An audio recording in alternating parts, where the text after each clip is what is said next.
KPM.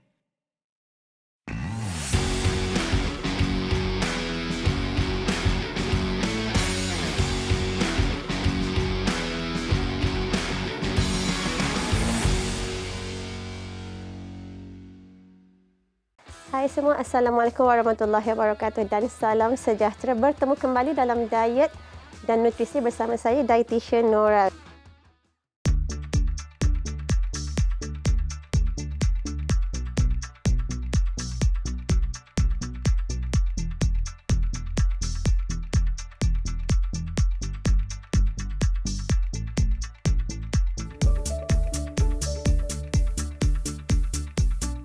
Jadi untuk hari ini saya akan terus membawa satu topik yang mungkin ada yang biasa dengar ataupun mungkin ada yang tak pernah dengar tentang pemakanan secara sedar ataupun dalam bahasa Inggeris dinamakan mindful eating. Jadi adakah anda semua di rumah pernah dengar apakah yang dimaksudkan dengan pemakanan secara sedar?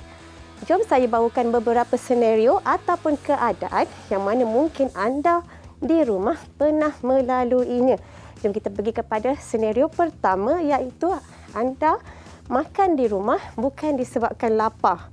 Anda makan tapi mungkin disebabkan berasa bosan ataupun sebenarnya tidak tahu apa lagi perkara yang hendak dibuat. Jadi satu-satunya cara anda hendak menghilangkan rasa kebosanan itu, anda mungkin makan disebabkan oleh rasa bosan tersebut. Yang kedua, senario lain pula, apabila anda mungkin makan dalam satu beg ataupun dalam satu bekas makanan yang mana porsinya dah ternyata banyak. Dan apabila anda makan makanan tersebut, anda tidak menyedari bahawa anda sebenarnya telah menghabiskan kesemua makanan di dalam beg ataupun di dalam bekas makanan tersebut. Yang mana ini kita kata pemakanan tanpa sedar sebenarnya ataupun mindless eating. Dua senario ini mungkin pernah anda alami sebenarnya. Dan kadang-kadang kita tidak perasan bahawa kita hampir melakukan perkara-perkara ini pada setiap hari dan pada setiap kali kita menikmati makanan tersebut. Dan yang seterusnya, kita mungkin juga makan disebabkan oleh emosi. Dan ini saya rasa ramai ibu-ibu di rumah ataupun adik-adik di rumah yang mungkin makan disebabkan oleh emosi itu sendiri. Mungkin rasa marah, rasa sedih, yang mana apabila anda berasa satu-satu emosi dan dia datang, emosi tersebut berlaku pada bila-bila masa dan kita akan makan berdasarkan emosi tersebut. Jadi kita bukan lagi makan disebabkan oleh kita lapar ataupun memerlukan makanan pada masa tersebut, tetapi disebabkan oleh kita mencari sejenis makanan ataupun sesuatu makanan yang kita ingin makan untuk membuatkan kita rasa lebih selesa, untuk menghilangkan emosi-emosi yang kita rasa terlebih dahulu. Jadi itu adalah senario ketiga yang mungkin juga dilalui oleh adik-adik di rumah dan juga ibu ayah di rumah. Yang seterusnya, kita juga mungkin makan apabila kita membuat sesuatu kerja. Mungkin apabila kita membuat sesuatu kerja, kita fokus pada satu-satu kerja, kita fokus kepada handphone ataupun kepada gadget ataupun menonton televisyen ataupun menonton wayang, kita sebenarnya tidak sedar bahawa kita sedang menikmati makanan. Jadi kita kata kita makan sebenarnya dengan distraction yang ada. Sambil membuat perkara-perkara lain, kita menikmati makanan tanpa kita sedari. Dan senario kelima ini juga mungkin juga berlaku kepada anda di rumah apabila anda scrolling ataupun melihat media sosial ataupun melihat iklan-iklan di televisyen, keluar iklan-iklan menarik tentang makanan-makanan tertentu. Secara tiba-tiba ataupun secara tidak langsung, anda sebenarnya mungkin rasa ingin menikmati makanan tersebut disebabkan oleh iklan-iklan tersebut.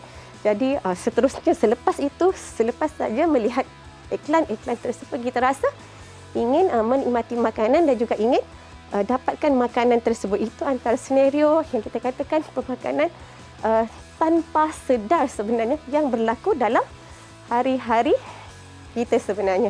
Jadi itu adalah pemakanan tanpa sedar. Jadi pemakanan secara sedar sebenarnya berlaku di sebalik ataupun berlawanan daripada perkara tersebut. Jadi apakah yang dimaksudkan dengan pemakanan secara sedar?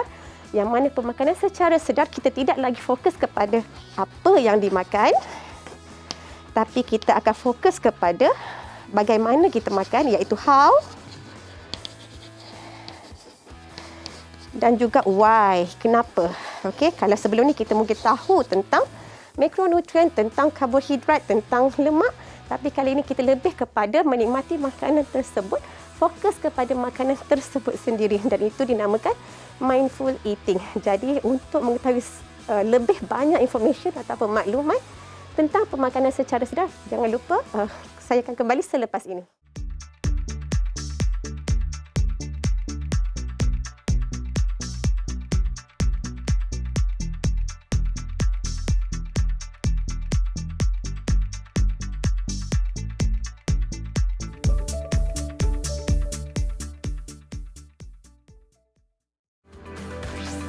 Didik TV KPM.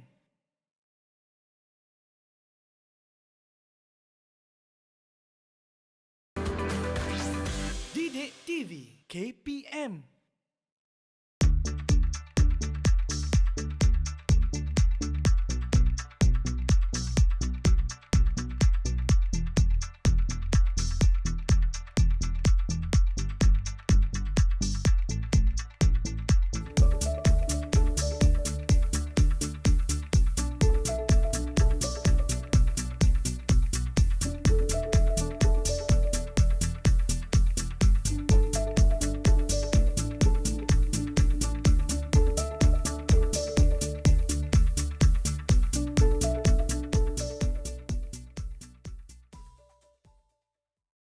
Bertemu kembali dalam diet dan nutrisi. Kalau tadi kita dah tahu beberapa senario pemakanan tanpa sedar, jadi jom kita fahami dengan jelas apakah yang dimaksudkan dengan pemakanan secara sedar ataupun mindful eating itu sendiri.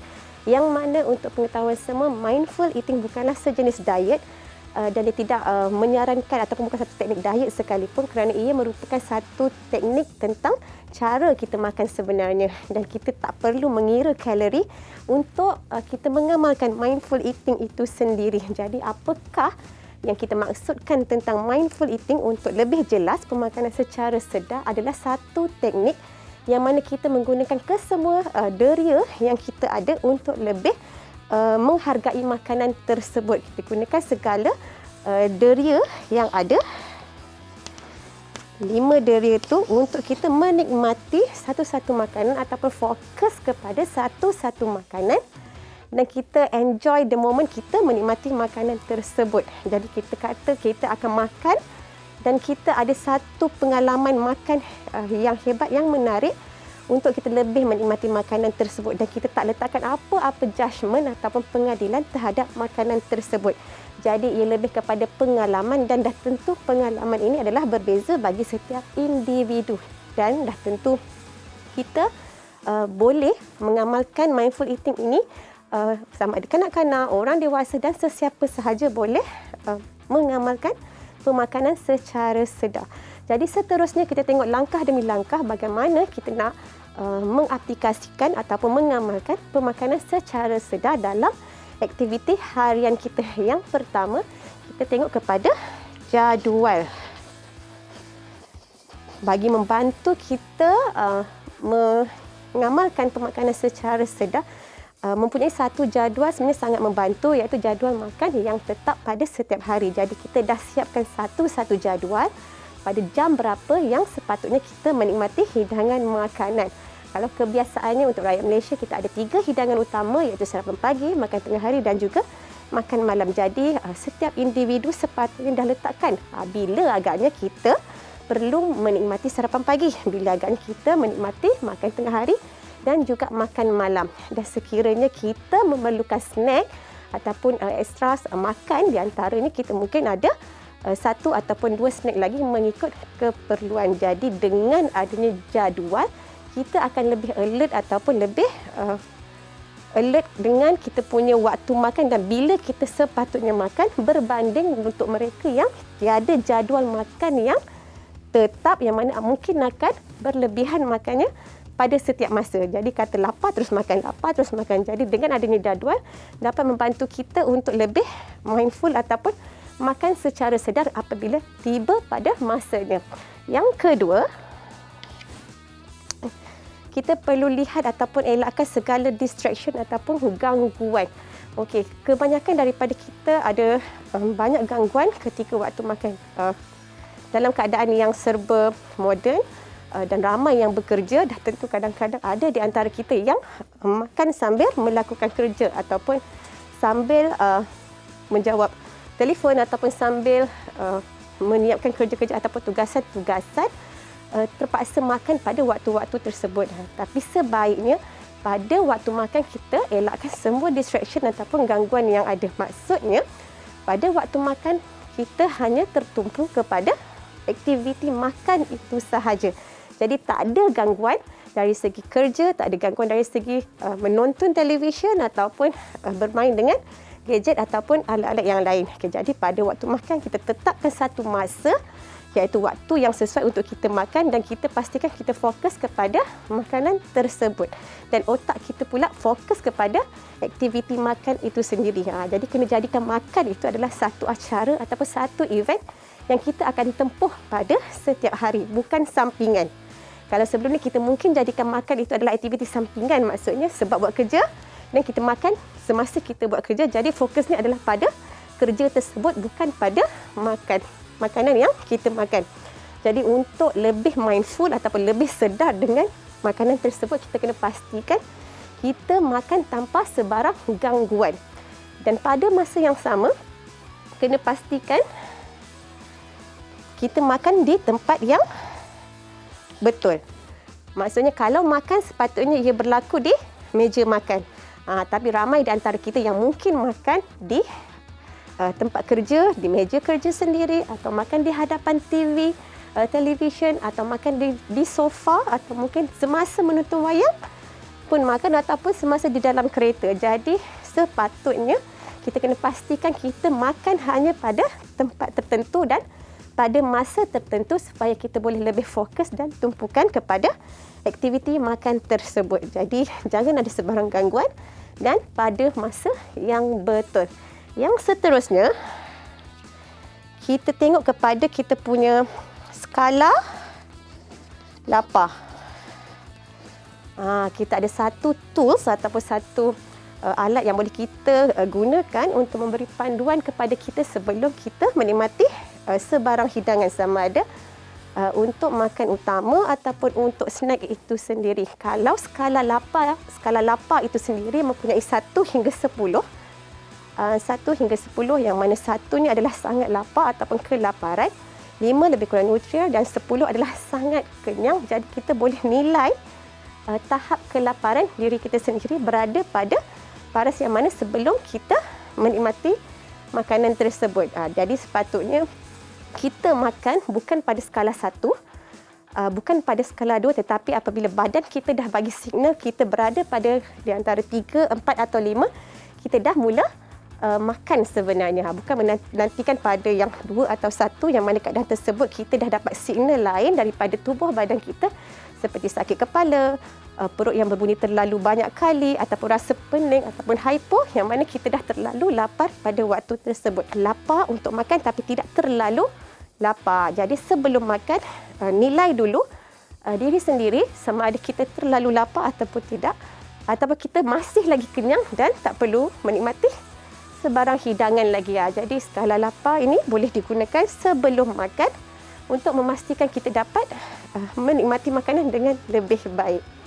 Kalau tadi kita dah bercerita tentang skala lapar, kita masuk kepada antara tips ataupun langkah-langkah yang kita boleh gunakan untuk makanan secara sedar. Yang seterusnya adalah dengan melihat ataupun perhatikan makanan yang ingin kita makan tersebut menggunakan semua 5 deria yang kita ada. Jadi apakah deria yang kita ada? Kita ada deria penglihatan, kita ada deria sentuhan, kita ada deria bau, deria rasa, dan kita ada pendengaran. Jadi kita akan gunakan 5 deria tadi untuk kita pada mulakan kita punya proses makan tu, melihat kembali makanan yang akan dimakan. Biasanya ramai yang tak lakukan teknik ini, maksudnya dia tak appreciate ataupun tak nampak apa sebenarnya yang dia cuba nikmati. Jadi sebaiknya apabila kita ingin menikmati satu-satu jenis makanan, kita ambil dan lihat makanan tersebut yang berada di dalam pinggan kita. Adakah nasinya warnanya cantik? Adakah nasinya masak dengan sempurna? Bagaimana tekstur makanan tersebut? Adalah porsinya cukup ataupun tidak? Dan juga lain-lain yang kita boleh lihat dengan menggunakan 5 deria yang saya sebutkan tadi. Ataupun kalau kita makan buah itu sendiri, kalaulah katakan buah orange ataupun buah oren tu kita ambil dan kita pegang, kita akan nampak warnanya orange, kita akan tahu dia punya teksturnya kasar, dan apabila kita buka orange tersebut, kita ada bau daripada buah itu sendiri dan kita akan rasa tekstur buah tersebut berbeza daripada kulit. Dan apabila kita makan, kita akan ada satu lagi rasa yang menyebabkan kita akan dengar juga sekiranya makanan tersebut kita kunyah. Jadi kita akan gunakan semua dari rasa untuk kita menikmati makanan tersebut bermula daripada penglihatan kita. Jadi kita akan lebih hargai dan lebih memahami apakah makanan itu sendiri. Yang seterusnya, apabila kita menggunakan deria rasa itu sendiri, tadi salah satunya adalah deria rasa, dan deria rasa kita boleh guna dengan sepenuhnya. Apabila kita masukkan makanan di dalam mulut secara sedikit demi sedikit, bite by bite, kita tak masukkan makanan dengan kuantiti yang banyak pada satu-satu masa. Kenapa kita tak masukkan dengan kuantiti yang banyak? Kita nak pastikan makanan tu betul-betul kita berjaya hancurkan, kita potong dia ataupun bite by bite, dan kita nak rasa semua rasa tu di dalam mulut kita.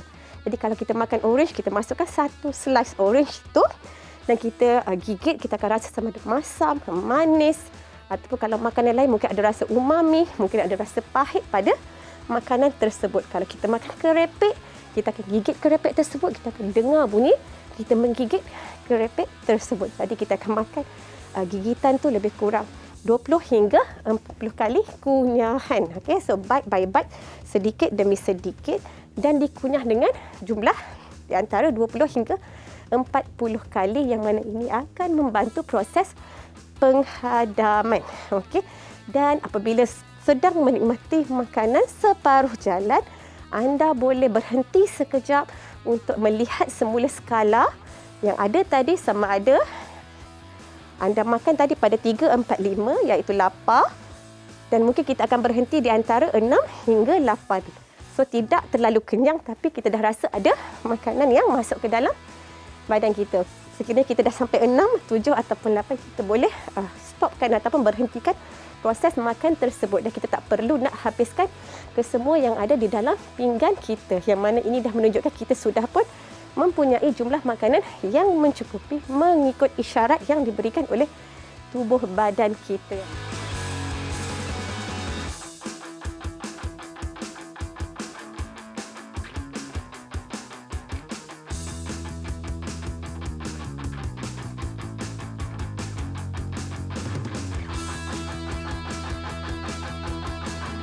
Jadi itu antara tips-tips yang kita ada untuk mengamalkan pemakanan secara sedar. Jumpa lagi selepas ini.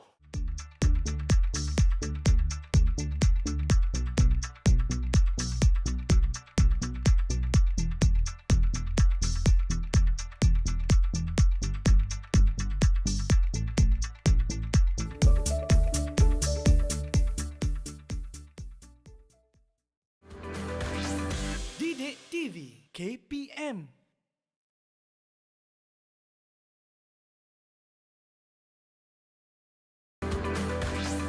Didik TV KPM.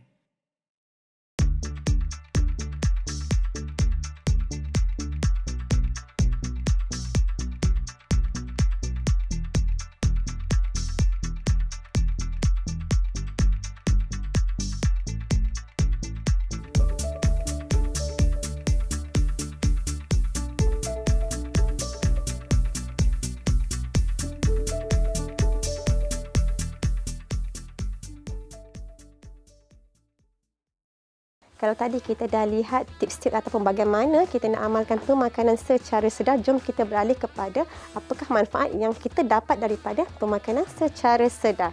Jom kita tengok manfaat-manfaat pemakanan secara sedar yang dapat kita perolehi sekiranya kita mengamalkan teknik ini dalam kita menikmati sajian makanan pada setiap hari. Yang pertama, pasti ramai yang inginkan untuk mendapatkan berat badan yang ideal ataupun berat badan yang sihat. Jadi secara tidak langsung, teknik ini boleh digunakan untuk mengawal berat badan dan juga untuk sama ada untuk kekalkan atau untuk turunkan berat badan dengan menggunakan teknik mindful eating. Jadi itu benefit pertama yang kita dapat daripada mengamalkan pemakanan secara sedar, sebab kita akan lebih sedar dengan kuantiti makanan yang kita makan, bila kita patut makan, begitu juga dengan porsi dan jenis makanan yang diambil.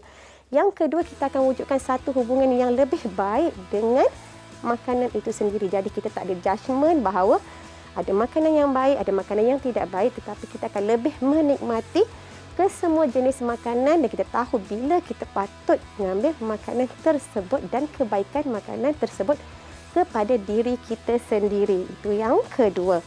Yang seterusnya, dengan mengamalkan mindful eating untuk anak-anak sebenarnya sangat bermanfaat, yang mana anak-anak boleh mempelajari lebih banyak rasa, boleh explore rasa, boleh explore semua deria yang ada pada satu-satu makanan tersebut. Jadi kalau kanak-kanak didedahkan dengan mindful eating, diberi peluang untuk melakukan mindful eating, sebenarnya membantu anak-anak mengelakkan picky eater sebenarnya. Okey.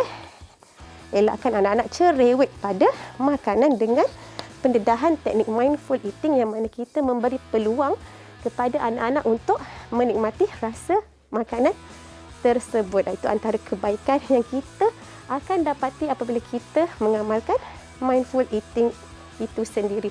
Yang seterusnya, kita akan membantu proses penghadaman, kerana apabila mengamalkan mindful eating ini, kita akan makan dengan lebih perlahan. Setiap kunyahan itu akan ambil masa yang lebih panjang, yang mana dia akan membantu proses penghadaman.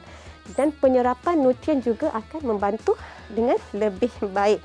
Dan yang seterusnya, yang terakhir sekali, dengan mengamalkan mindful eating ini, kita akan pastikan kita dapat kekalkan cara pemakanan yang sihat dan juga memilih makanan yang lebih sihat untuk diamalkan pada setiap hari. Jadi ia merupakan satu tingkah laku ataupun perubahan tingkah laku, dan kita perlu pastikan kita buat secara konsisten untuk dapatkan perubahan tingkah laku tersebut.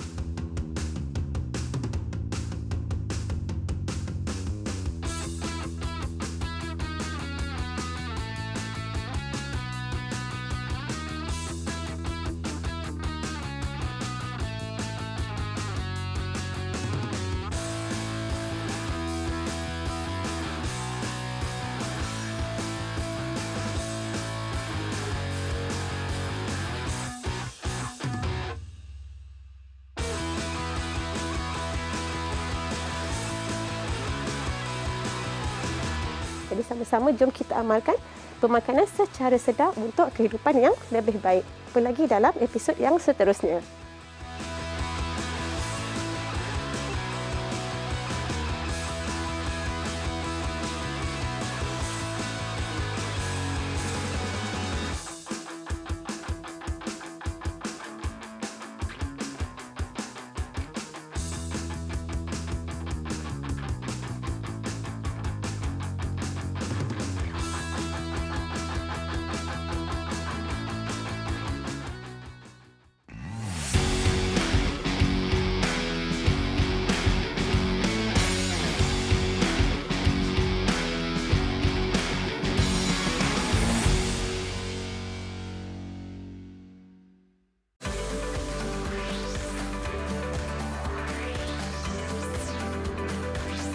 Didik TV KPM